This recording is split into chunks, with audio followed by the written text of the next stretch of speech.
حدیث پاک سنیں گے آپ کی طبیعت بڑی ٹھنڈی ہوگی۔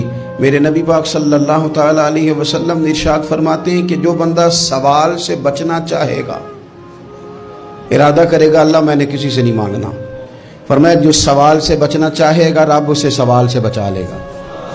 اور جو لوگوں سے بے نیاز ہونا چاہے گا، کہے گا یا اللہ مجھے دنیا داروں کا محتاج نہ بناؤ، اپنی بارگاہ سے عطا فرما۔ جو لوگوں سے بے نیاز ہونا چاہے گا اللہ لوگوں سے بے نیاز کر دے گا۔ اور فرمایا جو صبر کا ارادہ کرے گا اللہ اسے صبر کی توفیق بھی عطا فرما دے گا۔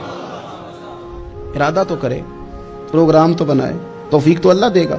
جو صبر کا ارادہ کرے گا اللہ صبر کی توفیق بھی عطا کر دے گا۔ اور حضور صلی اللہ تعالی علیہ وسلم فرمانے لگے یاد رکھو کسی بندے کو جو بہترین تحفہ دیا گیا ہے نا، اگر کسی کو کوئی بہترین عطیہ ملا ہے تو پھر اللہ تعالیٰ نے اسے صبر عطا فرمایا ہے۔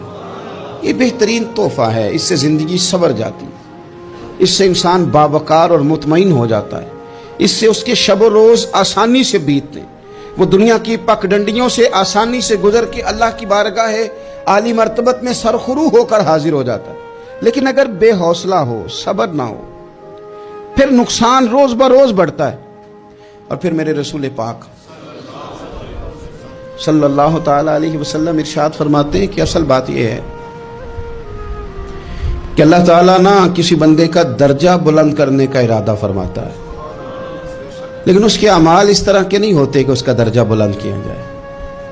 اب رب کیا کرتا ہے، اللہ تعالیٰ اس کو مال کی، جان کی، اولاد کی کسی مشکل میں ڈال دیتا ہے، اس مصیبت پر وہ بندہ صبر کرتا ہے تو اللہ تعالیٰ اس کا درجہ بلند فرما دیتا ہے۔ اعمال اس قابل نہیں تھے کہ درجات بلند ہوں، وہ اعمال کی بنیاد پر نہیں کر سکتا تھا تو اللہ نے کسی مشکل میں ڈال کے نہ اپنے فضل سے درجہ بلند کر دیا۔ اب جو راہ طریقت کا مسافر تھا، جو سلوک کی منازل طے کر رہا تھا، جو اللہ رسول کے قریب جانے چاہ رہا تھا، اس کے لیے کتنی آسانی ہو گئی کہ مجاہدہ تو زیادہ نہ کر سکا، کثرت سے نفلی صوم و صلات کا بندوبست تو نہ کر سکا، تھوڑا سا صبر کیا، رب نے اپنا اور اپنے محبوب کا قرب عطا فرما دیا۔ تو یہ تو آپ صبر کرنے کے لیے جب نکلے ہیں تو آپ نے تو رب رسول کو پا لیا ہے۔ یہ صبر تو وہ والا سفر ہے جس کی جو منزل ہے وہ اللہ رسول کا قرب ہے۔ ہم لوگ تھوڑی تھوڑی باتوں میں حوصلہ ہار جاتے ہیں، صبر چھوڑ جاتے ہیں، پریشانی بڑھ جاتی ہے، پتہ نہیں ایسے محسوس ہوتا ہے کہ جیسے یہی بندہ دنیا کا سب سے دکھی بندہ ہے۔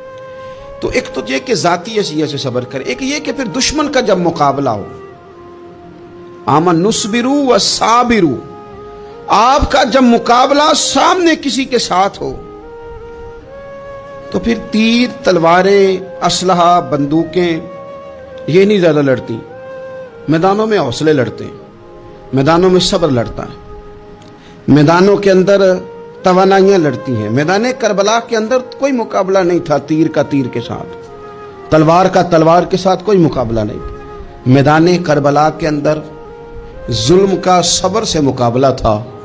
فتح کے ڈنکے یزید نے بجائے تھے، جشن ابن زیاد نے منایا تھا، لیکن قیامت تک اللہ نے جو فتح عطا فرمائی ہے تو وہ حسین ابن علی کے صبر کو عطا فرمائی ہے، وہ سیدنا امام علی مقام کے صبر کو ملی۔ عزیز بھائی، صبر ہی ہمیشہ فاتح ہوتا ہے، صبر ہی جیتا کرتا ہے، صبر ہی کامیابیاں دیتا ہے، نتیجے صبر کے نکلتے ہیں، صبر کے، حوصلے کے نتیجے ہوتے ہیں۔ ہماری جلد بازی ہمیں شکست خوردہ کر دے گی، ہمارا حوصلہ نہ ہونا ہمیں ہرا دے گا، ہم کمزور پڑ جائیں گے اگر ہم بے حوصلہ ہو جائیں گے۔